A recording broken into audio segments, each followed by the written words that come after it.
നമസ്കാരം. സ്വന്തം ഭാര്യയെ നിരീക്ഷിക്കാൻ കിടപ്പുമുറിയിൽ ഒളിക്യാമറ സ്ഥാപിച്ച ഭർത്താവിന് കുവൈറ്റ് കോടതി 1 വർഷം തടവ് ശിക്ഷ വിധിച്ചു.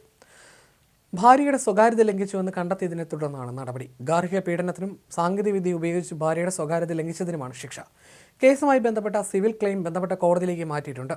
കേസ് രേഖകൾ പ്രകാരം പ്രതി മുറിയിലും സ്വീകരണ മുറിയിലുമായി 2 ഒളിക്യാമറകൾ രഹസ്യമായി സ്ഥാപിക്കുകയായിരുന്നു. ഭാര്യ അറിയാതെയും അവരുടെ സമ്മതമില്ലാതെയും ഇയാൾ അവരെ നിരീക്ഷിക്കുകയും ദൃശ്യങ്ങൾ റെക്കോർഡ് ചെയ്യുകയും ചെയ്തു. അന്വേഷണ റിപ്പോർട്ടുകൾ, ക്രിമിനൽ എവിഡൻസ് ജനറൽ ഡിപ്പാർട്ട്മെന്റിന്റെ കണ്ടെത്തലുകൾ, പ്രതിയുടെ പിടിച്ചെടുത്ത മൊബൈൽ ഫോൺ വിശകലനം എന്നിവയിൽ നിന്ന് നിരവധി വീഡിയോ റെക്കോർഡിംഗുകൾ കണ്ടെത്തി. ക്യാമറകൾ സ്ഥാപിച്ചതായും റെക്കോർഡിംഗുകൾ കണ്ടതായും പ്രതി കുറ്റം സമ്മതിക്കുകയും ചെയ്തിരുന്നു. ഭാര്യയ്ക്ക് വേണ്ടി ഹാജരായ അഭിഭാഷക ഇനാം ഹൈദർ ശക്തമായ തെളിവുകളും വാദങ്ങളും കോടതിയിൽ സമർപ്പിച്ചു.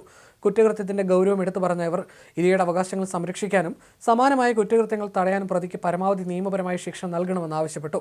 സ്വന്തം ഭാര്യയാണെങ്കിൽ പോലും മറ്റൊരാളുടെ സമ്മതമില്ലാതെ അവരുടെ സ്വകാര്യതയിലേക്ക് കടന്നു കയറുന്നത് കുറ്റകരമാണെന്ന് കോടതി നിരീക്ഷിച്ചു. 1 വർഷം കഠിന തടവും ഒപ്പം പിഴയും കോടതി ശിക്ഷ വിധിച്ചു.